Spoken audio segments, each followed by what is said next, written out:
the pleasure of hearing before, and she is an Al-Anon speaker, and you're just going to enjoy your hour with her because she is what recovery is all about. And she comes from the sunny state of California. I thought we'd have some sun here for her, but we've had a little bit of rain. But it gives me great, great pleasure to introduce Larcine.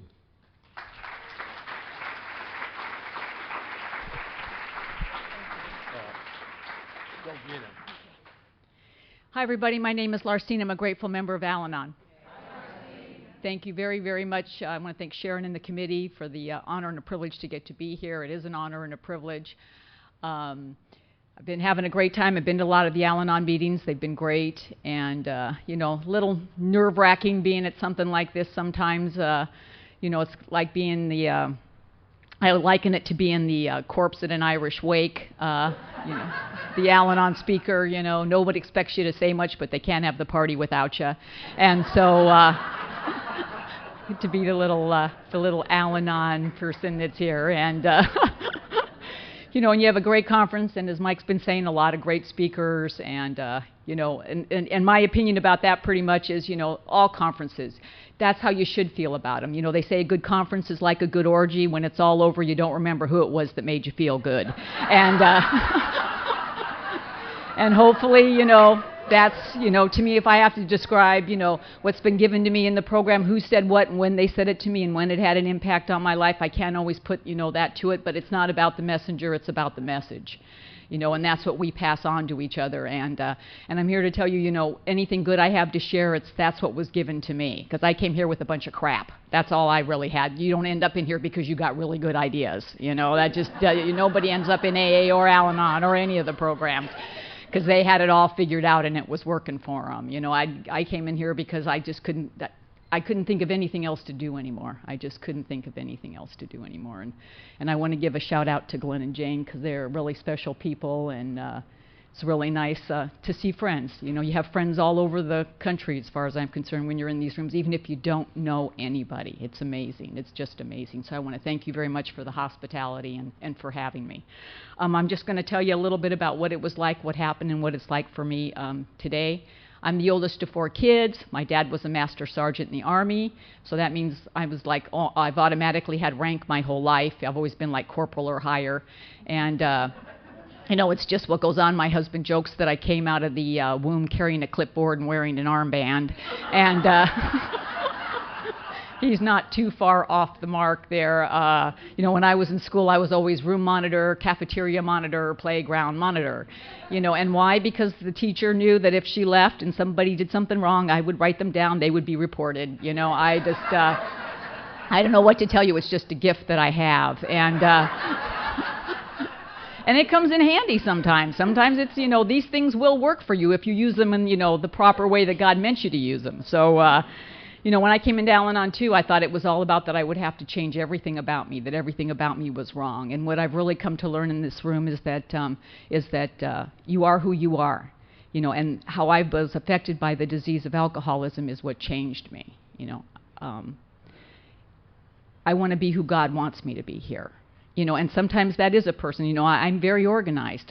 You know, I like rules and I like regulations, you know, and I like knowing what I'm going to do, and I like, you know, if I'm coming here, boy, believe you me, I Googled everything about Fort Lauderdale. I probably know stuff people who's lived here for 30 years doesn't know, you know, and that's okay. You know, that's okay for me, but it's when I try and force that kind of stuff on other people that it gets to be an issue. You know, what it's all about for me is just not only allowing me to be me, but allowing you to be you.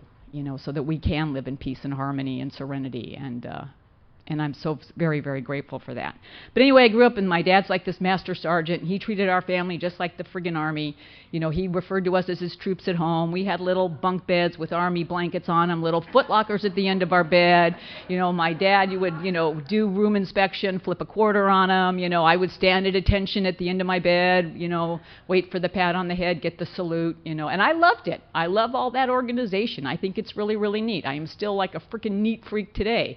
You know, but but that's okay for me. I found that works for me. It didn't work so much for my sisters. They didn't pick up on that near as much as I did. But again, this is just my DNA. And so I grew up with all this discipline, all this stuff going on, and I also grew up with a dad that was an alcoholic, but I had absolutely no idea that was going on. How do you know that kind of stuff when you're growing up in that kind of that house? Because my dad drank every day.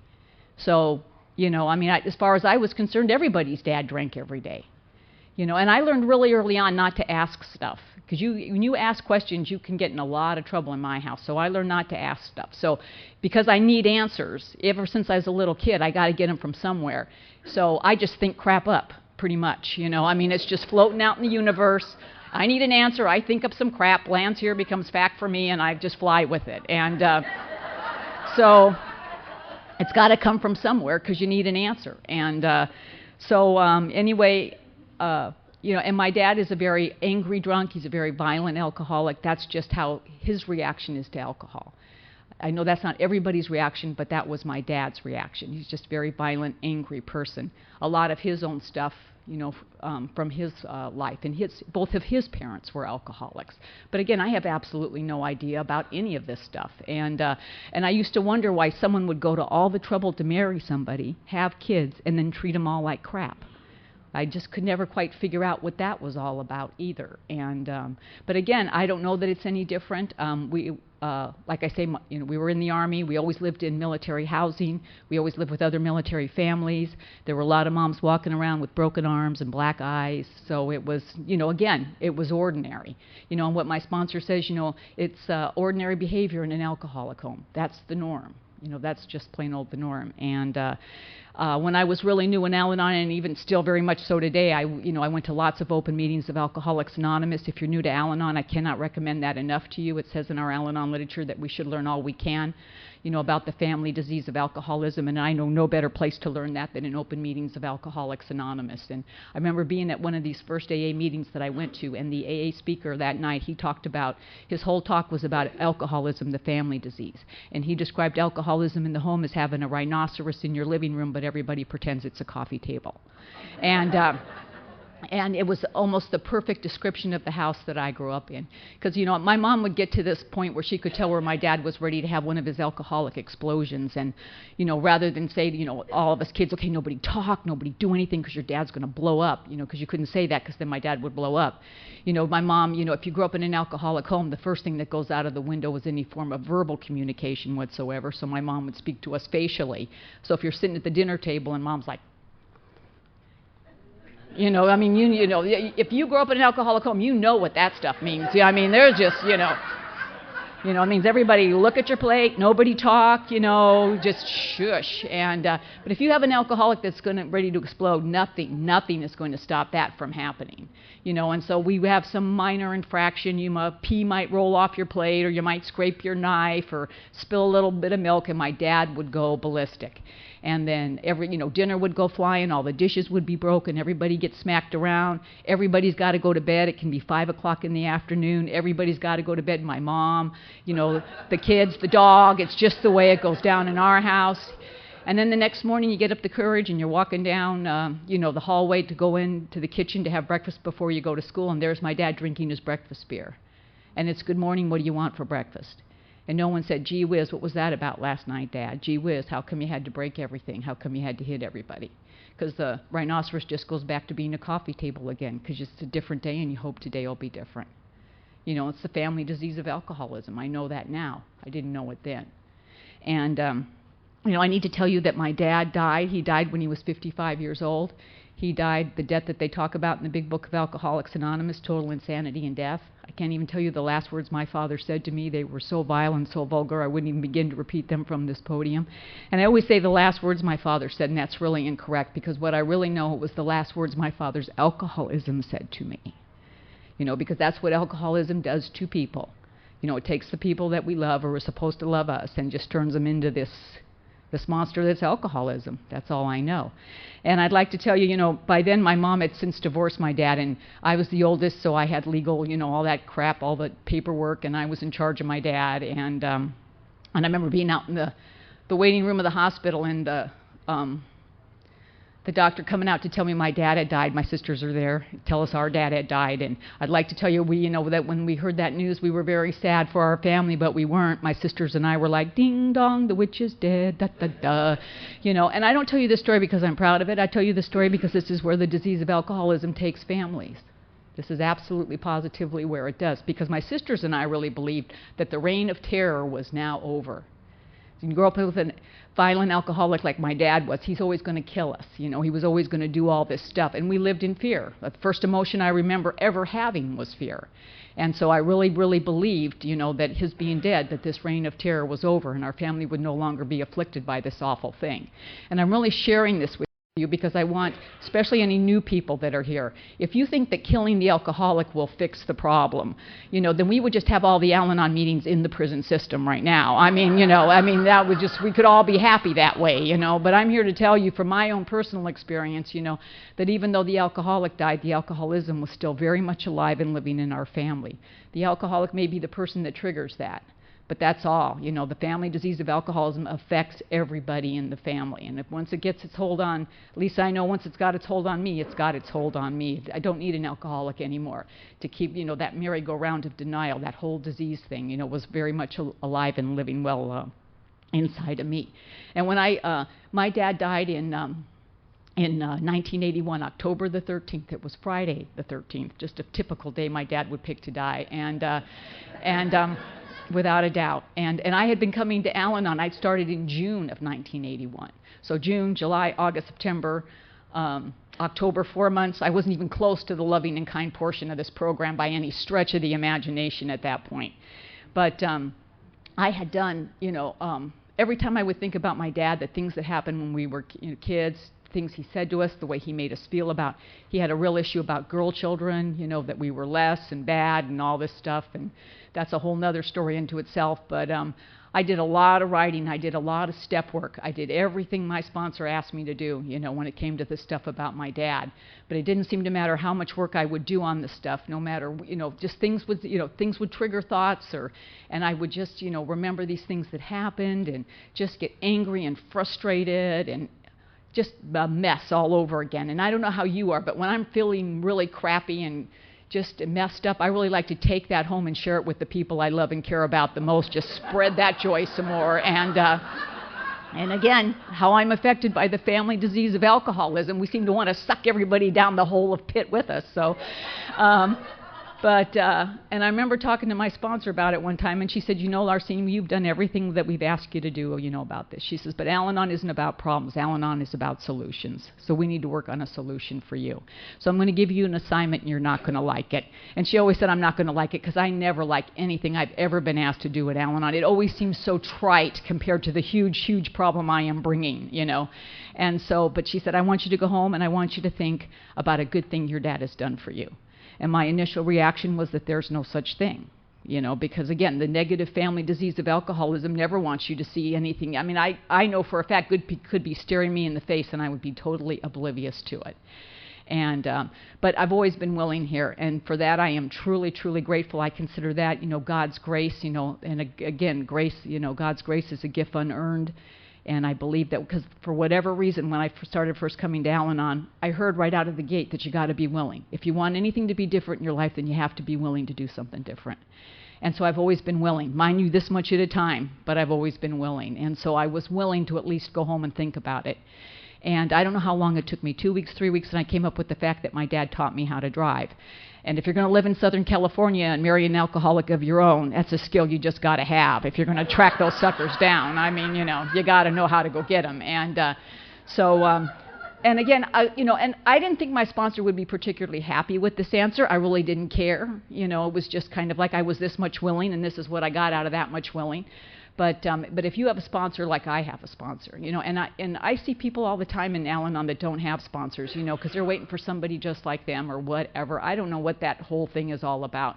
But do yourself a favor and get yourself a sponsor. A sponsor is like your own personal rooting section.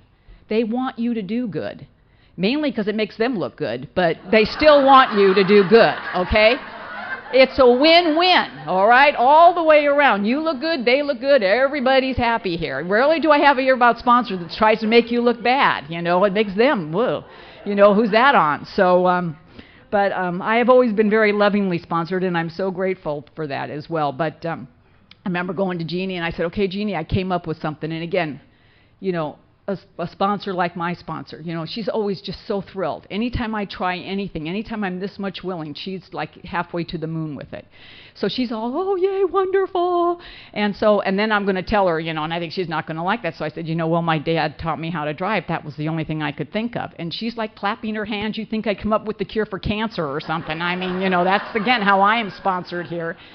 And then she went on, and this is for the new people too, because let me tell you, when a sponsor gives you an assignment, trust me, there will be part 2, okay? You just don't know it while you're doing part 1. And now she gave me part 2, and now part 2 of my assignment now was whenever I thought about the crap that my dad had said to me or done to me, I was just supposed to take that negative thought and just replace it with this positive one.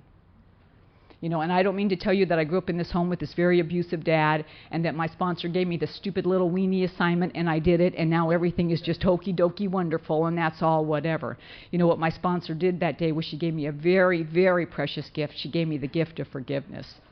And never underestimate the power of it. In our Al-Anon literature it says forgiveness is no favor. We do it for nobody but ourselves. See, and I thought if I forgave my dad that I'd be letting him off the hook. And I wasn't going to let him off the hook because he was the dad and I was the kid. This wasn't right. He's supposed to take care of me. He's supposed to be this person that's, whatever dads are supposed to be, but not like he was. But little did I know that in harboring that anger and harboring the resentment, harboring the hatred, just brought all that negativity into my life. My sponsor went on to tell me, your dad is dead, and he died with his kids being glad he died. How much more are you going to punish somebody? You think that was his goal? Do you think that that's what he wanted? And she showed me again about separating the person from the disease. That alcoholism ate my dad pretty much alive. And all that was really left in him when he died was alcoholism. And I am very, very grateful for knowing that. I am truly, truly grateful. When my dad did die, my dad was a World War II veteran, a Korean War veteran, decorated war veteran. And he was cremated, and then the Army brought me his ashes. They brought me his uniform, his medals, the flag, and they brought it all to my house. I happened to be alone that day. My husband wasn't there. My kids, my sisters weren't around, and they left me all, my dad's ashes, all this stuff, and they left. And so I took my dad's ashes, and I took them down to the garage, and I put them on a shelf, and I said, you sit here, and you think about what you did. And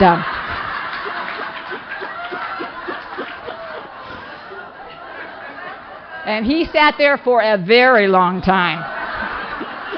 Every time I go down to do the laundry, got something to say to me now, huh? You want to talk now, Sarge? Yeah, yeah, Full on with my sponsor's permission, without any doubt, and that was therapeutic for me. Again, it's a process. We all have to go through it. It's not about pretending stuff didn't happen, not at all. It's about going through that whole process.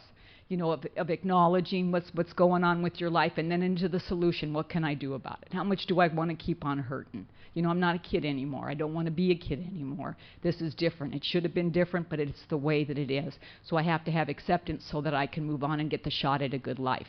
And that's really what Al-Anon and the steps and my sponsor and working this program gives me every day if I choose to take it, a shot at a good life. No more, no less.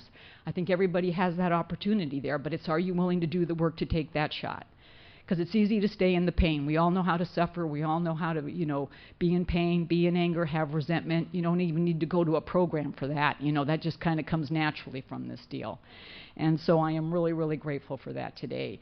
So anyway, when I was 17, I met my husband. Now, you have to know, in my house, we were in the Army up until I started getting into high school, and then my dad got out of the Army and we moved to California, and this is in the 60s. So, and I'm a big rule and regulation person, and I've always lived in all this military stuff, so moving to California in the 60s, not a lot of rules and regulations in California. I mean, I was like a fish out of water over there, hippy-dippy stuff was all going on, and free love, and the Beatles, oh my God, yes, anarchy, and so my dad had a lot of rules, having the girls and all these things about girls, and He had a lot of rules and regulations about dating. We had to bring these weenie guys home to meet my dad. My dad is over 6 foot tall. He has one eyebrow he can raise like 6 inches over his forehead. So he looks like Satan himself standing there. Plus he's a master sergeant, or he always was a master sergeant even after he got out of the Army. So he's got that master sergeant voice. So we'd bring these weenie boys home, and my dad would give them the master sergeant drill, and where are we going, what time we had to be home, and what part of their anatomy he would remove if we were not returned in the virginal condition of which we left the house in the first place. So really, really hard to get a second date in my house. Freaking impossible. Guys would bring you home early, shake your hand, thank you, nobody's worth this. That would kind of be the end of the deal. And that's pretty much how I remembered it until my sister reminded me that, yeah, but you know, the fact that Dad always had a firearm or a hand grenade never helped matters any either. Now, again, my dad always had a gun or a hand grenade. He was always going to blow up the neighbors or the Helms Bakery man, because he was always pissed at somebody. You know, he was always going to shoot this person. He was always going to kill us. And when you grow up with that behavior all the time, it becomes normal behavior for you.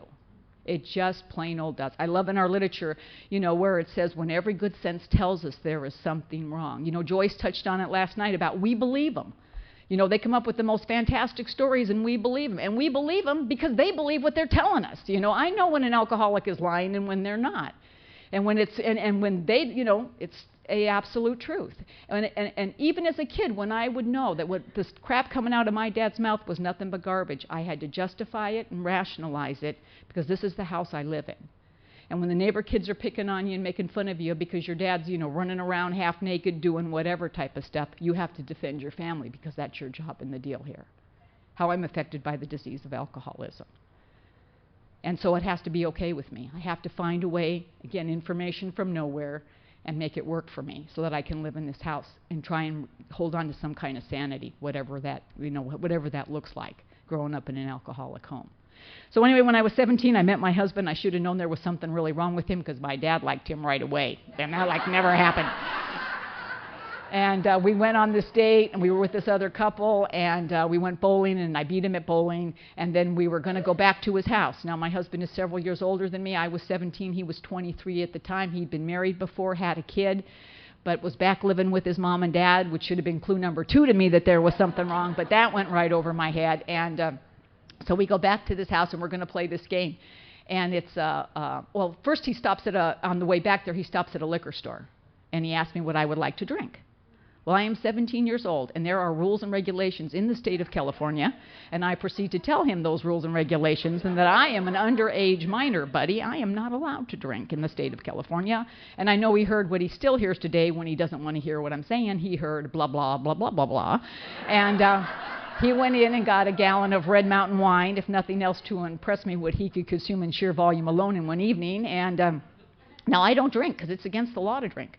But we go back to this house and we're going to play this game. It's a legitimate game. It was a board game. It was called Pass Out. I don't know if any of you guys have ever heard of it, but it was, and it had rules. I read them all, you know. So again, you know, I have like, you know, I'm this organized person. It's just how I am. I've got like a Rolodex of in my head, just this Rolodex, because whatever situation happens, I've got a Rolodex card that tells me what I need to do. 1, 2, 3, whatever it is. And if I don't have a Rolodex card because some emergency situation comes up, I will make one up on the spot. Because that's, again, I'm just that way. I have to check things off. I got a lot of rules and regulations about how my life goes. Now, I don't drink because it's against the law, but we're going to play this game. This is a drinking game. In order to win this game, you have to drink. Now, like I said, I got a lot of rules and regulations in my head. One of my big rules is I must win every game I play, you know. And when you have as many rules and regulations going on as I do, sometimes you got to shift these things around because they will conflict from time to time.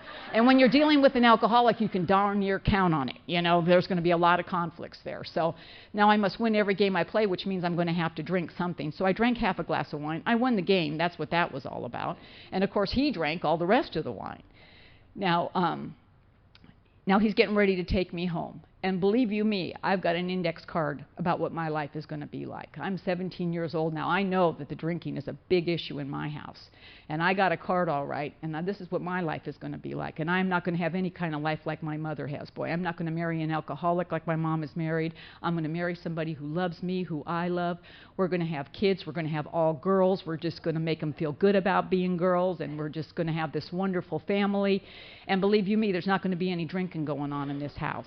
Now, I've gone on this date with this guy. Now, what you need to know is at 17 years old, the only people I've dated are geeky, straight-A, pencil-pushing little gooks just like me, which are okay, but pretty boring, And now here I'm going out with this older guy, and he's kind of a hippie guy, beard down to here, hair down to here, tattoos, no underwear, another clue they're an alcoholic, just in case you're wondering.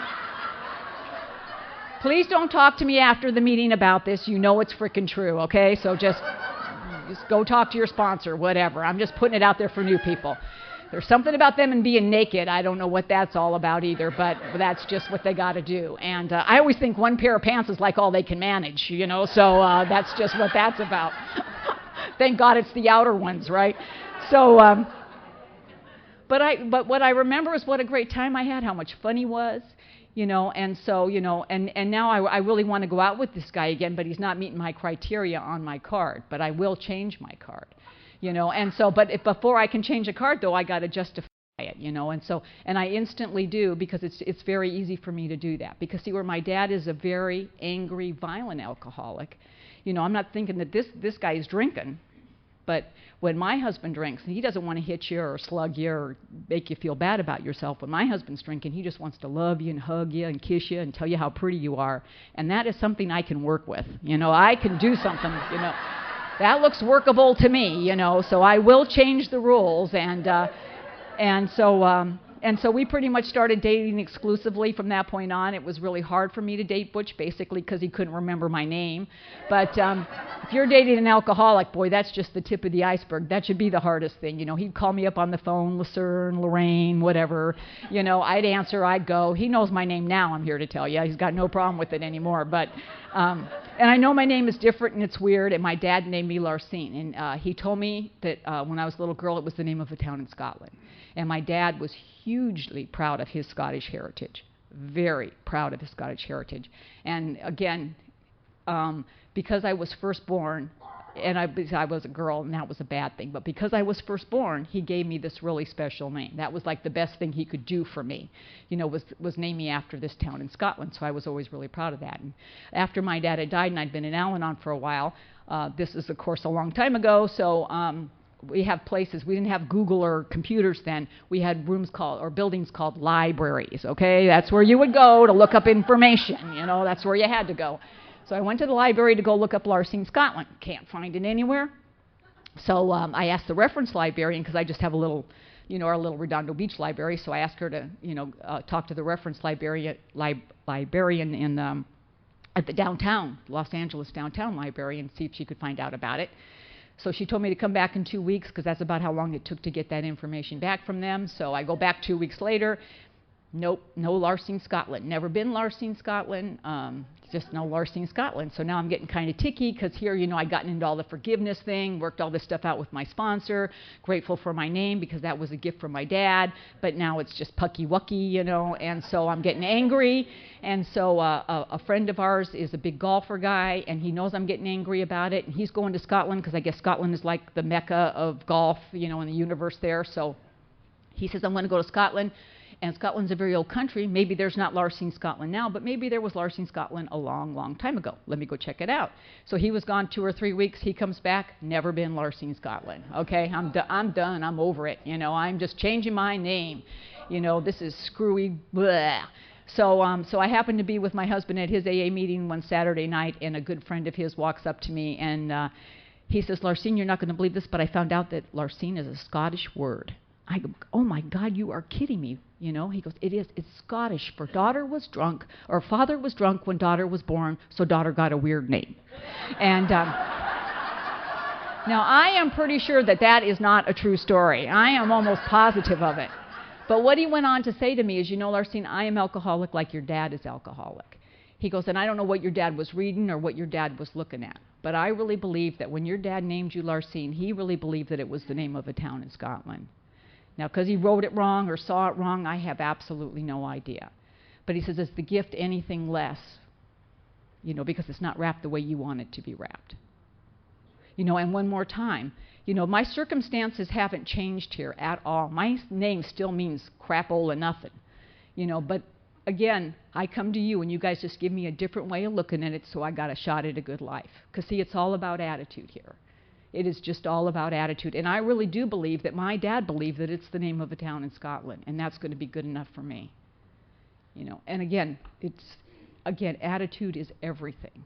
But I can't learn that from me. I learn that from you guys. You just show me, again, the circumstances don't change, but a different way to look at it.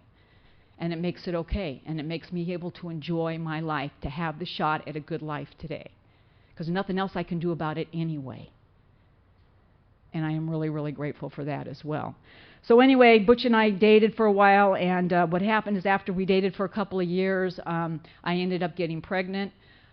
Maybe not a big deal for you, but this is like, in the 70s, huge deal for me, because now when our life got really, really bad behind the drinking and the using, I was sure it was because God was punishing me, because now I'd broken the big rule and the big regulation. This was the big punishment from above. I had to go to Al-Anon for a while to find out that if you're going to screw around and not use any birth control, you might just get pregnant. Just a fact of life. But if you're blaming God for everything that's coming down on you, if that's the God you have in your life, that punishing God, then you might as well get on up and walk right on out that door. I don't know how you get past a God like that. And again, this God that I had, we never went to church. We were never baptized. We never set foot in a church. My dad was always, he was the seed of Satan, so we were seed-its, and stuff like that.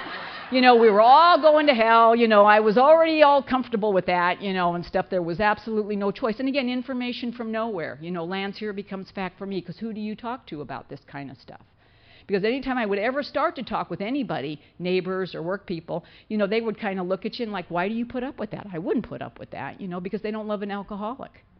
So they don't know what I'm talking about. They had absolutely no idea. And again, how I'm affected by the disease of alcoholism, that isolation, that alone. Nobody else knows what this is like. It doesn't seem like it. Everybody else at work seems to be doing okay. All the neighbors seem to be doing okay. Just me. I'm the only person that's doing this. So then, why is it falling on me? Because I guess God is punishing me. I guess for whatever reason, God doesn't like me. Though I know nothing about God. Again, my human condition, trying to blame all this outside stuff instead of trying to look within to see what I can do for my own happiness. And so anyway, we got married. Butch and I got married a month after our child was born. So if you asked me if I was pregnant when I got married, no, I was not. I wasn't. You have to figure the rest out on your own. That's up all on you. And it was a huge, deep, dark secret for me. The first year I was in Al-Anon in Southern California, we have our Al-Anon Family Groups Convention, and I went to my very first AFG convention, and we do the thing where we got, as many women as we could in these 2 adjoining hotel rooms, and we were up there one night having the meeting after the meeting, and we're all sitting up in the room, and what I heard was everybody telling their deepest, darkest secret. Now, I don't know that that's what the sharing really was, but that's what I heard. And when it came around to my turn, I shared with all these women, there was like 7 of us, I had shared with them how I had to get married because I was pregnant. 7 women in the room. 6 of them had to get married because they were pregnant. And we decided the 7th was the sickest because she married an alcoholic and did not have to. What do you do? That's sick. That's like volunteering for duty, The rest of us were drafted. But the really important part about that I got to learn that night is you are as sick as your secrets. Because what I really want you to know about that is, how I'm affected by the family disease of alcoholism. Again, when our life was getting worse and worse behind the drinking and the drug use. Every time this little boy that I had, every time his birthday would roll around, I'd start blaming this little kid. If I hadn't had this little kid, then I wouldn't be stuck in this awful relationship. I wouldn't have this awful life that I do. And again, I don't tell you the story because I'm proud of it. I tell you the story because this is where alcoholism takes me, the non-drinker, the good guy in the whole situation. That I would blame a little child for my situation. That's how I'm affected by the disease of alcoholism, and I'm supposed to be the good guy in this deal. So anyway, Butch and I got married a month after, our son was born, and I remember up until that point, I'd never talked to him about his drinking or his drug use. But the day after we got married, I sat him in the kitchen chair and I told him the rules and regulations of the marriage. And I told him that we could get a babysitter once a month, but we had to save money, and then we could go out, but that was it. Did he understand? He nodded, which I took as affirmative. What I know is he was so drunk and loaded, he just heard blah, blah, blah, blah, blah, blah, and, his head was just doing this thing. And I know this because day 3 of our marriage, he does not come home all night long. And this is a huge violation of the rules and regulations that I have sat down. And I am here to tell you, I watched my mom do the silent treatment all the time. I knew that didn't work. I am proud to stand before you and tell you my husband begged for the silent treatment. He begged for it. But he never got it one time. I was like one of those little dogs when you walk in a room, just and curse. I don't even know where I learned this language from. But again, information from nowhere. Lance here becomes fact for me because I'm sure if I cuss with the right mothers and effers in the right order that he's going to have some spiritual awakening, and do his thing. Don't ask me, I think it, I got to do it. It goes on the card. And just that absolute insanity. And, he jokes that, I talk as fast as I do because I only had so much time from when he came home to when he passed out for me to tell him everything it was that I had to tell him. Because by God, he was going to hear it. And craziness, just absolute craziness. And out of the gate. Absolutely out of the gate. Now, I want you to know that absolutely positively the driving fact behind my husband and I getting married was the fact that we had this child. There was no doubt about that. But I want you to know that we got married in a church in front of a minister, that I loved him and I believed he loved me. He was sober that day. And we were, we were as sincere as any two people are when they're getting married, that we really wanted to love each other and cherish each other and take care of each other and do all of those things. But what Butch didn't know that day and what I didn't know that day was it wasn't just Butch and Larcine that got married, it was also the family disease of alcoholism. And the family disease of alcoholism doesn't love or cherish anything or anybody. It means to tear your family apart through the alcoholic or the non-alcoholic. It's totally irrelevant to the family disease of alcoholism. So we pretty much took off from that point. And it was just absolute craziness and insanity and nutso thing. And, and there's a whole lot of stories, about all of that crap. I'm just going to tell you one. If my husband were able to be with me on this trip today and you asked him about his alcoholism or to describe himself, as an alcoholic, his word is pig. That's his word, not mine. And to give you an example of that, I got a call one day from his friends whom I affectionately refer to as the scum of the earth people, and they were the the drug dealers, those kinds of guys. And my husband was over at their house, and he was so drunk and so loaded that if I did not come get him, they, the drug dealers, were going to call the police. That's the condition he was in. So I put on my cape and off I go to rescue him, as I often do. And I get there, and I'll never forget this. It's a very fond memory today. The drug dealers staring through the Venetian blinds to see if I've gotten there.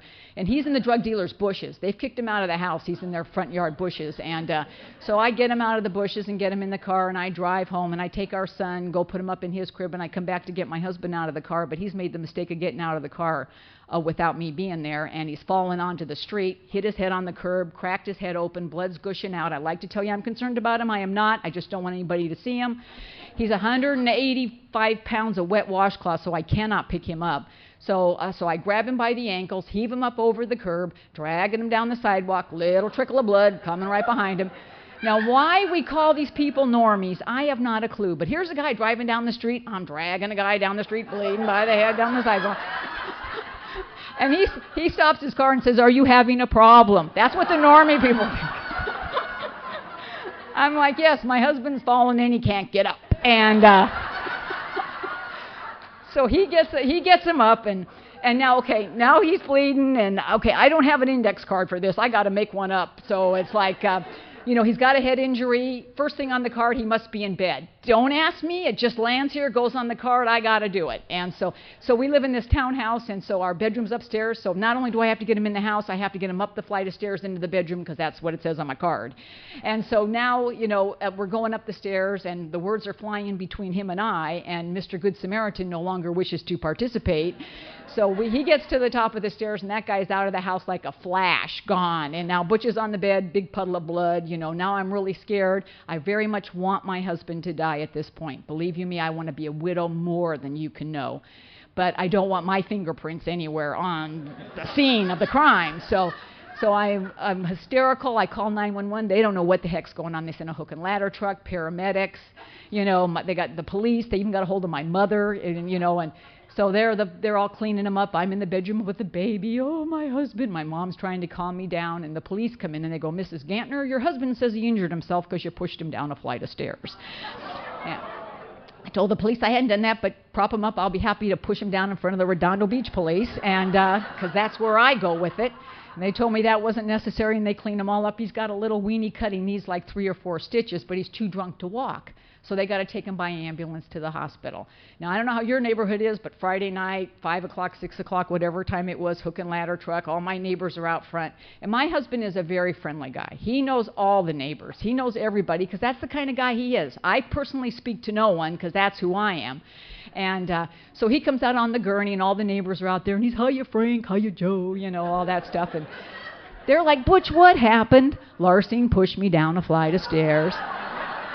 And they all believe him. Every single person believes him. Why? Because all they ever see is drunk, easygoing Butch and screaming, ranting, raving, sober, Larcine, And they have no doubt that I would do such a thing. And again, so they're all, no children are allowed to play with my children anymore, or any of that kind of stuff that's going on. And who do you talk to about that? Who do you talk to about that? And again, the isolation. I'm trying to be the good guy in this deal. I am trying to be the good guy in this deal. Somewhere in all that insanity, I went to a Al-Anon meeting. I'd gone to school with this girl, and her mom had gotten sober in Alcoholics Anonymous, and her dad was going to Al-Anon. I called him up and I asked him to take me to a meeting, and he did. Great meeting. They had, all the good literature on the table, but not the piece of literature I want, which is how to get him to stop drinking and do what you want him to do, because that's all I'm really interested in. Yet when I was sitting in that front row and they said, Larcine, do you want your life to be different? Oh, my God, do I want my life to be different? Larcine, what are you willing to do about it? Nothing, because it's not my fault. You fix him and I'll be okay. It's not my fault. I'm real big on I didn't start this. Real big on that. And so that was my Al-Anon career. And then we were going to have this deal for my husband. My husband, it was his family reunion. He's one of 9 kids, so it's a big deal. And so I made him raise his right hand, promised me he'd be sober that day, and he did, because I know that he meant to be. And but that day comes, and guess who's so drunk and so loaded they can't even stand up? And I am just so angry, so angry. And so I started, pushing him and yelling at him and screaming at him. And I'm here to tell you, no matter, my husband's a blackout drinker, a disappearing guy, weeks at a time, whatever. But no matter how drunk or loaded he's been, he's never ever raised a hand to hit me, ever. But that day I was poking him in the chest and I was egging him to hit me. Let's just take it to the next level, because I'm the sober person here. But this is how I'm affected by the disease of alcoholism, and I don't even know it. And all of a sudden I became very conscious. By now we have 2 boys, and they're 5 and 3 years old, and they're standing on either side of me, and they're yanking at my pant legs. And I look down, and these little boys are just crying. And they're going, Mommy, please stop yelling at Daddy. And I would like to tell you that I had a moment of clarity then, but I absolutely did not. What I started doing was I started yelling at those little boys. How dare they tell me to stop yelling at their dad when he's the reason our life is the piece of crap that it is today. And when I got done screaming at those little boys, I watched my drunken husband walking out the front door, and I, the sober mother, say to the drunken dad, where do you think you're going? And the drunken father turns to the sober mother and says, I'm leaving because we're upsetting the children. And I don't tell you the story because I'm proud of it. I tell you the story to show you how I'm affected by the disease of alcoholism. And I have the illusion that I'm the good guy here. I'm the one that's working. I'm the one that's keeping a roof over our head. I'm the one that's keeping this family together, when I'm just as sick as the alcoholic. Because see, in the beginning, the things the alcoholic does always seem so big. They wreck entire cars. They lose cars. How do you lose a vehicle that weighs thousands of pounds? It's not like you put it in the wrong pocket or something here, How does that happen? And again, how I'm affected by the disease of alcoholism, because they explain it in such a logical way. My husband, one time, I swear it again, I'm not going to drink. I promise. This is one of the times I was going to leave with the kids. He goes, we'll get a babysitter, we'll go out to dinner, we'll talk it all out. I promise you I won't drink anymore. We go to dinner. What's the first thing he does? He orders wine. I said, I thought you said you weren't going to drink anymore. He goes, this is wine. I know. Now, I know wine is alcohol, but when an alcoholic's telling you it, somehow it's not alcohol anymore, how does that happen? That's the insanity of the disease of alcoholism. And that stuff just went on and on and on. And then what ended up happening is, my husband ended up getting sober. On a scale of 1 to 10, I wouldn't give his last drunk a 5. Why that's the one that got him sober, I have absolutely no idea. But I know God was working in his life, not necessarily in mine. He got arrested, which again is no big deal. He's been arrested lots of times. But back when, this was in 1979, they just let you go the next day. They didn't, no big DUI stuff or any of that other kind of stuff. They just let you go. And so I went to go pick him up the next day, and something had happened to him. I don't know what, but I know God was working in his life because I picked him up and I said nothing. And believe you me, it takes a power greater than anything you've ever seen in your life to keep my mouth shut. But I said nothing. And but I had heard about this hospital program that they had just started. And so after we got home and we were home a couple of days and he slept it all off, he came downstairs and, that understatement the alcoholic makes, I think I have a problem. They're so quick. And I just said, they had this hospital program. I don't know anything about it, but here's the number if you want to call it. And I left the room. And again, I'm the organizer in my house. I'm the one that does everything. But I just gave him the number and left the room. I didn't listen to him to see if he was making the call. I didn't try to overhear. I just left.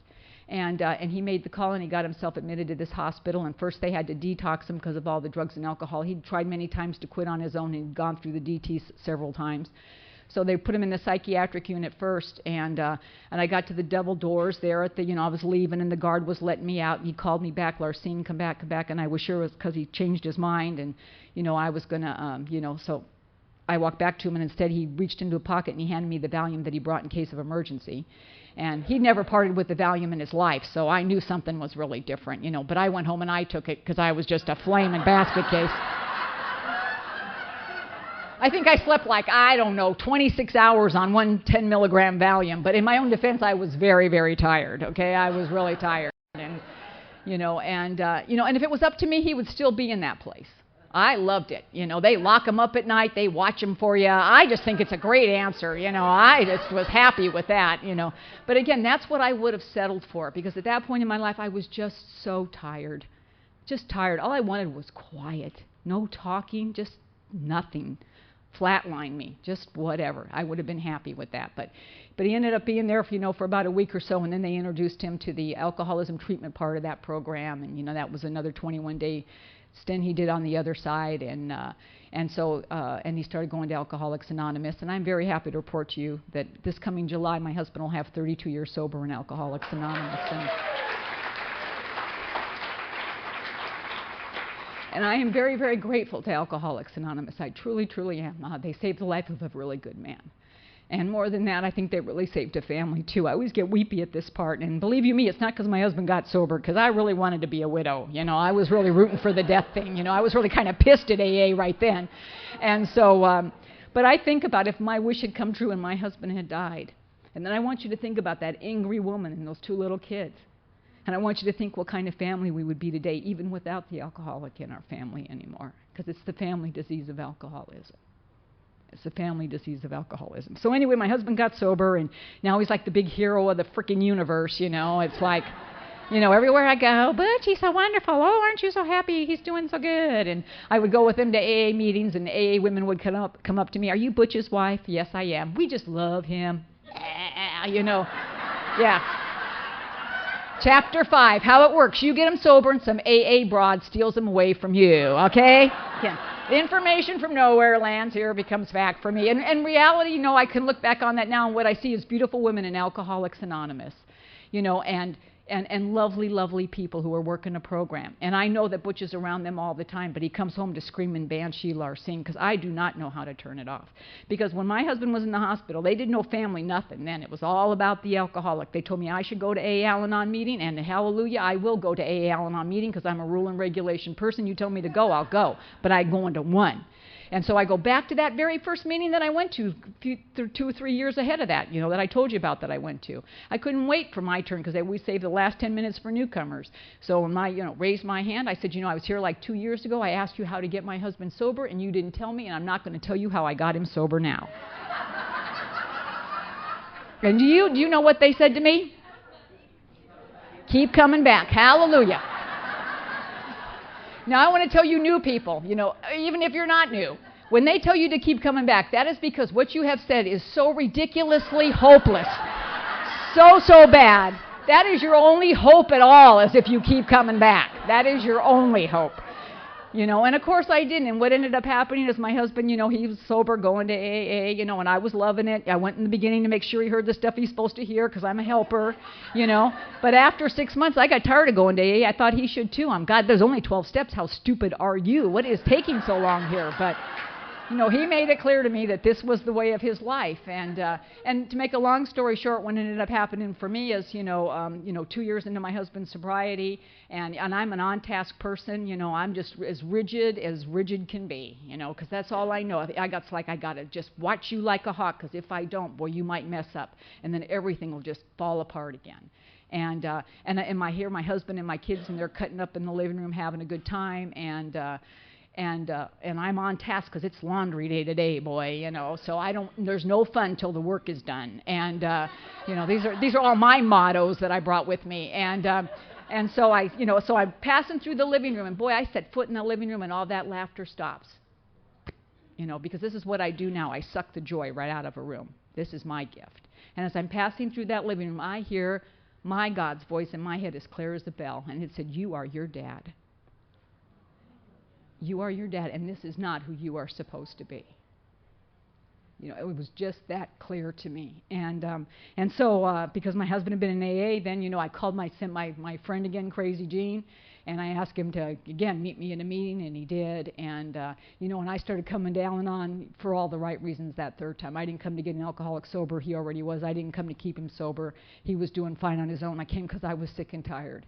I was just sick and tired because I always had thought my husband's sobriety would fix me. When he's sober, I'm going to be okay. When he's a good father, when he's a good dad, when he starts bringing home some money, I'm going to be okay. And he was doing all those things way beyond any expectations I had for him. And that did not fix me. That did not fix me because I didn't know happiness was an inside job. I was always looking for somebody else to do it. I always thought it was my dad's responsibility or my husband's responsibility or my kid's responsibility. And now and on, I've learned it is my responsibility. I can only look inwards for happiness. That's the only place I'm ever really truly going to find it. And so, again, I started coming down and on for all the right reasons. And, and I'm a rule and regulation person. I'm at the meeting. What do? You work the steps. You go to meetings. You read the literature. You be of service. You get a sponsor. Sign me up. I'm all over everything right now.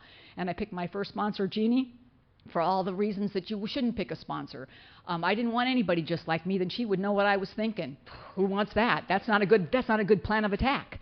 So I got a sponsor that was older than my mother, who had never lived with sobriety, was divorced from her alcoholic husband, didn't have any kids. She had a thick Dutch accent. She could hardly understand a bloody word she said.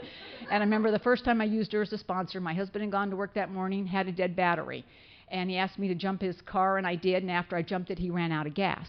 This made him mad. He started yelling. I started yelling right back at him because I don't take crap from nobody. Then he stormed off to work. I went upstairs, called my sponsor, and reported his behavior. And when I got done telling her what happened, she said, "When Butch gets home, that was unkind and unnecessary. You tell him you're sorry."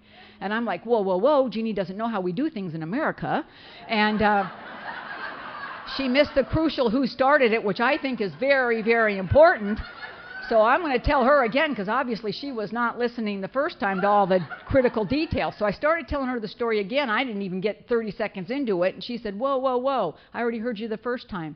And what you said was unkind and unnecessary. You owe your husband an amends. And another thing, don't ever call me and start a conversation with Butch said or Butch did. I am not Butch's sponsor. I am Larcine's sponsor. And for what she said, she owes her husband an amends. I'll see you at the meeting tonight. Goodbye. Click. End of conversation. We are done. I learned valuable lessons. Never call your sponsor first thing in the morning because you got all day long to think about what she told you. And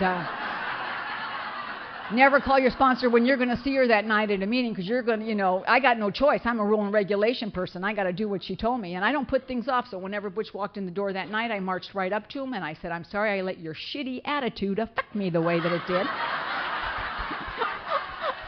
And I'll try and do better in the future." Now, that may not sound like the best amends you've ever heard, but I am here to tell you that was the best amends I'd ever did that day. And that's all this program ever asks you to do is just this much willingness. And that day I was this much willing to do something different because up until that point, it was always his fault. I could always make it be his fault. But that day I was this much willing to do it. And that only showed that it was this much willing. But pretty much from that day to this day, it's been this much willing at a time. And that was the first step. That was the first step at trying to take a little bit of responsibility. It's not about coming in here, reading the stuff, and becoming this shooting star that picks up everything right away. It's progress. I see people beat themselves out of Al-Anon all the time because they don't think they're getting it fast enough or whatever, because you keep comparing yourself to what other people are doing here. If you want what they want, then you got to do the things that they do. And I cannot answer for you why someone's husband gets sober, or someone's wife gets sober, or someone's kid or parent, and yours doesn't. It has nothing to do with the program that you're working, I can tell you that much. What I really believe with all my heart, we say all the time, but for God's grace, I really believe, but for the acceptance of God's grace. Because I think God's grace is here for every single solitary person, the alcoholic and the non-alcoholic. It's just whether or not you're willing to accept that grace into your life and do the work that you got to do. Those are the things that come to pass from that.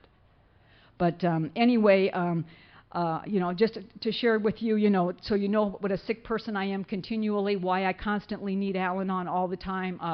When I was 15 years in the program, my son was 19 years old, my youngest son, having a lot of problems with drugs and alcohol. I'm really, really fearful for this kid. What's the worst thing that can happen? They can die, and it does happen. And I've been at our local convention, the South Bay Roundup, and my husband and I are very active in it. Lots of people, great meetings, great speakers, great workshops. We just had a ball. And you know how you come home from that weekend and like serenity's like coming out of every orifice of your body, and you just love everybody and you're just full of it. And that's how I came home Sunday. And now I have a very rigorous, exercise routine. Again, it's my deal. I must do all this stuff. I haven't exercised for 3 days because I've been at this roundup, so now I got to do like 16 hours worth of exercise in a day, because that's just how it is on my list. That's what I got to do. So at that time I was doing a treadmill deal. So I go put on my treadmill clothes. I go into the garage where my treadmill is, and next to the treadmill is my son's weight bench. On this weight bench is a driver's license. It's a woman's driver's license. This has information. I love information. And this woman, she lives in Glendora, California. She's 32 years old. I instantly decided in 10 seconds or less this woman has been in my house, had sex with my 19-year-old son, has 2 kids, wants to marry him, and call me mom. I am all over this story. Again, information from nowhere. Phew! So I run into the house and I show my husband the driver's license. Nothing, because the man has no imagination whatsoever. He's like, what? So I tell him what I think happened over the weekend. His eyes roll back in his head like they often do when I tell him what I think happened. And he tells me to call Carol. Carol's my sponsor now. You're nuts. So I call Carol, and Carol agrees with my husband. And she rarely gives me direction, but that day she told me to shut up. Shut up. She goes, there's enough crap going on in that kid's life without you thinking up more garbage to heap on it. She says, Larcine, it takes just as much effort to think good thoughts his way as it does to send negative thoughts his way. So why don't you pray for that kid instead of thinking up some crap in your head, about some story, blah, blah, blah, blah. And again, never mind. Because I know I've been coming to the program for a long time. And as it turns out, I don't see my son for 2 or 3 days because of his work school schedule, my work schedule. And he walks in the kitchen 2 days later with a driver's license. And he says, Mom, what do you do when you find a driver's license? Well, I don't tell him what I do when I find a driver's license. It's a bad example of somebody who goes to meeting, works the steps, be of service, People keep going, why do you go to Al-Anon, Larcine? 10 seconds alone in the garage keeps me coming back week after week after week. Because I don't know when that goes away. When does that negative thinking go away? All I know is I've grown up in alcoholism. I've lived in alcoholism all my life. I am hardwired to think badly. I know that about myself. But when I bring it to you, you show me a different way to look at it. You separate the truth from the false so that I have the shot at a good life if I so choose to take it. 9 years ago, I found out I was going to be a grandma, thrilled. My oldest son had been married for a few years. I'm waiting. I'm desperate to be a grandma. Never been a grandma. She finally gets pregnant, and I got to have a card because I don't have an index card. Never been a grandma before. And so, first thing on the card, I must be there when the baby's born. Don't ask me where this lands here, goes on the card. I got to do it. And as it turns out, how they know, because they got a popsicle stick, they know when this baby's coming right away now, the exact date and all this stuff. So this baby's going to be due in May. So I have a lot of commitments in May, and my husband says, well, you might want to get out of those commitments, so, you'll be there when the baby's born. And I go, well, I can't, because those are Al-Anon commitments. I'm going to keep those commitments. He goes, well, you might have to accept that you won't be there when the baby's born. Now, when the alcoholic is now the voice of reason in your house, that's scary stuff. And So he says I should talk to my sponsor about it. Well, I'm not going to talk to my sponsor, because I'm here to tell you, if you got a plan, sponsors are plan busters, man. They just pick them apart on you. They don't always agree with your plan. And I can't go to my meeting with it because they'll wrap me out to my sponsor. That ain't going to work either. So So I go right to God. I got a relationship with a higher power today. I can't even begin to tell you what that means to me in my life. And so I go right to God with this plan, and I'll ask God, God, I know I'm not supposed to ask for specific things, but I just don't want this baby to be born on the weekend. I don't think that's really like, it's not like I'm asking for a car or shoes or something. This is a baby. You know, I'm of service. You know, I do all this stuff. You know, and I know that this is my prayer because this is what I desperately want to happen. I will rationalize and justify my behavior. To this day, I will still do it when I really, really want something that I think is for the good of the universe. And I will convince myself of that. And I saw God's face as clear as a bell, nod, you know, you got it, Larcine, you are of service, I'm going to grant you your baby no weekend thing. So, and I do all my commitments. Last weekend, I call my daughter-in-law Friday morning, nothing going on, great, I'll be home on Sunday, I'm home free. I get till I'm like in Minnesota, my cell phone rings, my husband's on the phone, the baby has been born. I am so pissed, I cannot even begin to tell you how angry I am. And but I have tools here, so I go outside, I call my sponsor on the phone, I start yelling and screaming at her, I'm quitting Al-Anon, this sucks, when did you get to be there for your family? I ask God for one little weeny baby, not to be born on the weekend. Do I get it? No. And I'll never forget this, my sponsor says, I'll have to call you back. Oh, great, great. I really, thanks, more gravy for me, right, you know? And I'll never forget, I don't know how long, 2 minutes later, my cell phone rings. Now, I'm not sure how it is here, you know, in Fort Lauderdale, but I'm here to tell you in L.A. where I live, when your sponsor calls you, you have crossed the line, boy. They are bringing in the big guns to reel you in, you know. And what had happened, I had freaked out my sponsor so much, she had to call her sponsor. She didn't even know what the heck to do with me. So now her sponsor's on the phone with me, and I know better than to yell at her, so I go the other way. I start crying, oh, I really wanted to be there when the baby was born. I asked God for one little weeny baby. You know, and then she just said to me, Larcine, did you turn your will and your life over to the care of God today? And I said, Charlotte, you know I did. I do it every single solitary day. I'm here to tell you no matter how busy you are or what's going on in your life, you can turn your will and your life over to God in 3.5 seconds. That's all it takes. There's no reason not to do that. I have done that every single day since I've been here. And then she says, you are exactly where you are supposed to be, doing exactly what you are supposed to be doing. And because you made up some ridiculous rule about how this baby had to be born, you're going to take this beautiful experience and turn it into a piece of crap? Never mind. Hang up the phone. Because I know, I've been coming at that point. That was 23 years, you know, and still, you know, why? 10 seconds alone, over and over and over again. Now what I remember is my husband picking me up from the airport, taking me to the hospital, holding that beautiful baby boy in my arms. That's my memory today. But left to my own devices, I would have turned it into a piece of crap. Why? Because I have to keep coming to you guys, so you will show me. You give me the shot at a good life. Nothing bad happened to me that day. I became a grandmother that day. But as my sponsor always likes to tell me, if you stay rigid, you will break. And when I'm leading the meeting, my topic is always what stick is up your butt. Because pretty much, you know, that's just what makes you have to stay so rigid all the time. You know, it's about unconditional love here, total unconditional love. And so, you know, and I'm always blown away that I had to come to a room full of strangers to learn how to love my own family. But that's exactly what happened to me, and I am so, so grateful to all of you for that gift. You know, my husband has, when my grandson was born, my husband, he'd had hepatitis C, but he got diagnosed with cirrhosis as a result of. You know, so this last 9 years, we've been banging around, you know, doing interferon 3 times, and he just finished the last bout of it, and he's been really, really, really sick. And there's a lot of fear behind that because I don't know what's going to go on there. But what I've learned here is about one day at a time. And right now, this is what's going on, and he's fine, and I'm fine. And we get to enjoy today, and I don't live in the fear anymore. You know, and the fear was all I had when I got here, but I don't have that anymore because of you guys. You know, we're able to laugh our way through it. We're able to live our way through it. We're able to enjoy where we are right here, right now. That's the most precious gift you got. And, you know, and grandkids I got a granddaughter. I got her on a Wednesday, thank you very much. And because that's what I get to get here, and that's the, you know, and again, it's just, kids will keep you in the now. They will keep you in the right here, in the right now, because that's all that matters to them, and that is the most precious gift that we have here. And you know, and what I know for me, and you know, and what I believe is true for everybody else here, you know, is that, you know, God has a plan for us, and it's happy, joyous, and free. That's always been the plan. That's always been God's plan for me, I know for a fact. But the deal is that happy, joyous, and free is in the right here and the right now. You know, so don't miss it. Don't miss where you are right here, right now. I don't want to give up any more days to anger. I don't want to give up any more days to being pissed off or resentful or any of that. I've sacrificed too much time anymore. You know, and my greatest wish is that you don't have to do that either. I hope you stay, and I hope you take the shot at a good life. And thanks so much for having me.